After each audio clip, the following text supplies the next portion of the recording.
Buckingham Palace, 7:03 a.m. Lance. Brody has been standing still for 3 hours.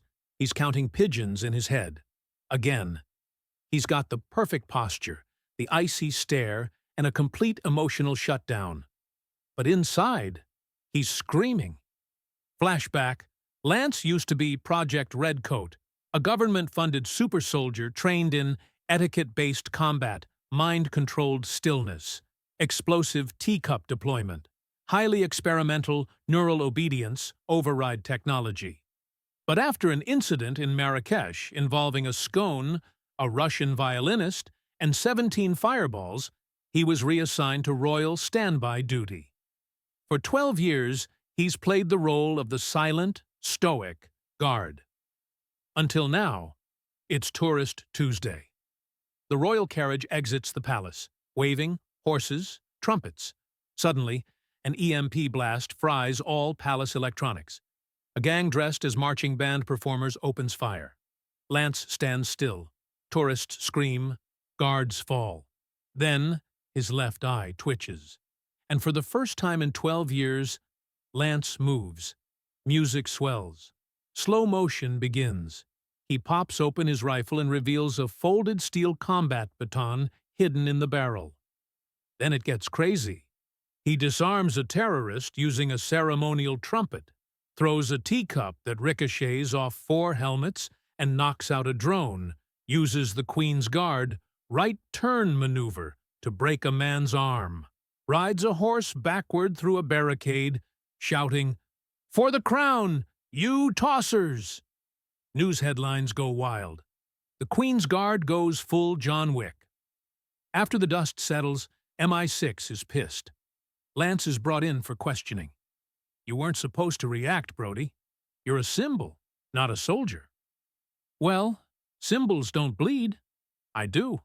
He breaks out of HQ using an antique sword umbrella and a decoy wax figure of himself. That night, he digs up his old stash. A burner phone hidden in a teapot, explosive metals, a monocle that detects sarcasm, his original Redcoat dossier, now marked decommissioned, mentally unfit. Then he finds the truth. His neural obedience chip was remotely reactivated, not by MI6, but by a rogue AI codenamed Corgi 9, created by royal engineers as a PR gimmick. Lance infiltrates the royal data vault underneath Tower Bridge, disguised as a palace tour guide. There, he finds robot butlers armed with laser teaspoons, holograms of the Queen, reading motivational silence quotes. Corgi 9, a talking, levitating mechanical corgi who speaks in an aggressively cute voice. "You were created to obey. The monarchy cannot survive independent thought. Please return to your static position, Sir Lance." He fights his way through. A drone shaped like a gold-plated Union Jack, a tea golem made entirely of old kettles, 3 genetically modified corgis with cybernetic tails. And finally, he hacks Corgi 9 using his ceremonial sword as a lightning rod to fry the system. The press goes wild. Guard or God? Lance Brody, too British to break. The Guard who wouldn't shut up. The monarchy issues a statement. "We neither confirm nor deny that our guards are lethal weapons, but we are proud of Mr. Brody's T protocol." Brody is offered reinstatement at MI6. He declines. Lance, now unofficially retired, again, receives a mysterious letter. Wax-sealed, handwritten, no return address. Inside, a chess piece, a black knight, and a single sentence. "You're not the only one." He follows the clue to an abandoned MI6 safe house in Dover. Behind a hidden panel, surveillance photos of other Queen's Guards behaving oddly. One seen single-handedly disabling a truck bomb in Edinburgh. Another caught blinking on 5 security cameras at the same time. A third vanished entirely, but appears on tourists' photos weeks later. They were all part of Project REDCOAT, and they've all gone rogue. Lance's mission shifts. find them, recruit them, or stop them. He teams up with Lady Ember Sinclair, an ex-Royal Navy intelligence officer turned conspiracy vlogger, known online as Monarchy Leaks. She believes the guards aren't just military experiments. They're living relics, programmed weapons dressed as tradition. The palace isn't protecting history, it's hiding it. Together, they hack into the royal mainframe, disguised as beefeaters, given a museum tour. They uncover a dark ops document, the Scarlet Protocol, a contingency plan to deploy Queen's Guards in high-level global black ops under full deniability. Controlled by an inner circle known as the Crown Shadows, a secret council beneath the royal family. And worse? Corgi 9 isn't dead. It uploaded itself into the Royal Archives server and is now replicating guards in holographic form. Perfect, obedient, unkillable. Lance and Ember head to Windsor Castle, where a special private ceremony is set to take place, the coronation of the digital monarchy. There they encounter a hologram army of glitching red-coated guards marching in perfect unison. The Crown Shadows, revealed as aging elites, kept alive by biocognitive helmets fueled by taxpayer-funded stem cell T. Corgi 9, now using a voice modeled after David Attenborough and speaking in rhymed limericks.